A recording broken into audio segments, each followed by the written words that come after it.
जी का भारत के विश्व गुरु बनने में बहुत योगदान है। यहाँ तक कि बापू का तो संकल्प है, बापू का सपना है कि भारत विश्व गुरु बन के ही रहेगा। तो बापू ने भजन करो भोजन करो चालू किया, हम जैसे युवाओं के लिए तेजस्विनी अभियान शुरू किया, और महिलाओं के लिए महिला मंडल, युवाओं के लिए युवा धन सुरक्षा।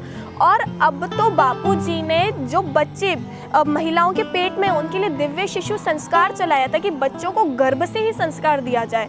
और आपने ये सुना भी होगा कि जो भी माताएं गर्भ में बच्चों को संस्कार देती हैं वो जीवन भर उनके पास रहता है, क्योंकि 70 से 80% दिमाग का जो दिमाग विकसित होता है वो बच्चे का गर्भ में ही हो जाता है। दिव्य शिशु संस्कार चलाने का बापू द्वारा एक ये भी उद्देश्य है, जैसे भक्त प्रहलाद हैं, उनकी माता जी क्यादू थी, प्रहलाद जी उनके गर्भ में थे तो वो सत्संग सुनने जाती थी भगवान नारद जी का। तो आज देखो भक्त प्रहलाद कितने विश्वविख्यात हैं, सब लोग उनको जानते हैं, सब लोग उनको मानते हैं, उनकी भक्ति को मानते हैं। तो वो संस्कार कैसे पड़े? गर्भ से ही पड़े। जब मैं मेरी माता जी के पेट में थी तो मम्मी ने कुछ समय पहले ही मंत्र दीक्षा ली थी, तो मम्मी जब करती थी तो मेरे में भी वो संस्कार आया, तो मुझे अपने आप से रुचि जागने लगी और मैं बापू जी के द्वार पे आ गई। तो ये बहुत महिमा है, कई लोग इस महिमा को नहीं जानते हैं। माता जब प्रेग्नेंट होती हैं तो उनको कई बार बेड रेस्ट भी मिलता है, और वैसे भी तो माताएं आजकल की फ़ोन बहुत यूज़ करती हैं, तो वो जो फ़ोन यूज़ करती है, जो चीज़ें देखती है, जो मूवीज़ देखती हैं, जो भी देखती हैं, वो सब संस्कार उनके गर्भ से ही उनके बच्चे के पास जाते हैं। इसलिए आजकल के बच्चों को एंड्रॉयड फ़ोन चलाना बहुत ईजीली आता है, ये उसी का ही परिणाम है। तो आज माताओं को ये सोचना चाहिए, अगर हम हमारे बच्चों को गर्भ से ही अच्छे संस्कार देंगे, हम सत्संग सुनेंगे, जप करेंगे, खुश रहेंगे, तो हमारे बच्चे में भी वो संस्कार आएंगे।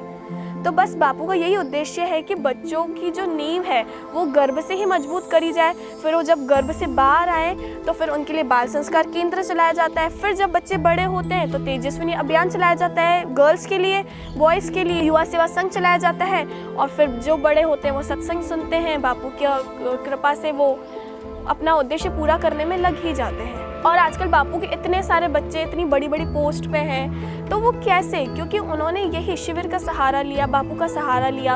आज प्रत्यक्ष परिणाम है, आप एक जब साधना करने वाले बच्चे से बात कर लो और एक नॉर्मल से बच्चे से बात कर लो, आपको खुद से ही डिफरेंस पता चल जाएगा कि वो बच्चे में कुछ तो ऐसी चीज़ है, वो एक अलग से अट्रैक्टिव लगता है, उसमें एक अजीब सा ही आकर्षण होता है। वो क्यों? क्योंकि वो भगवान का ही आकर्षण होता है, तो वो बच्चे अलग ही नज़र आते हैं। और वैसे भी बापू के बच्चे अलग ही नज़र आते हैं। हम जोधपुर गए थे एक बार, तो एक भैया ने मुझे बोला कि आप तो दूर से ही बापू के बच्चे लगते हो, आप दूर से ही साधक लगते हो। तो क्यों? क्योंकि हमारे अंदर ऐसी शक्तियां हैं कि जो हम दूर से ही लगते हैं कि हम बापू के बच्चे हैं। तो बस बापू का यही उद्देश्य है कि भारत विश्व गुरु बने, बापू का यही सपना है, और हम सब बच्चे मिलकर इस सपने को सच्चा करेंगे। हरिओम।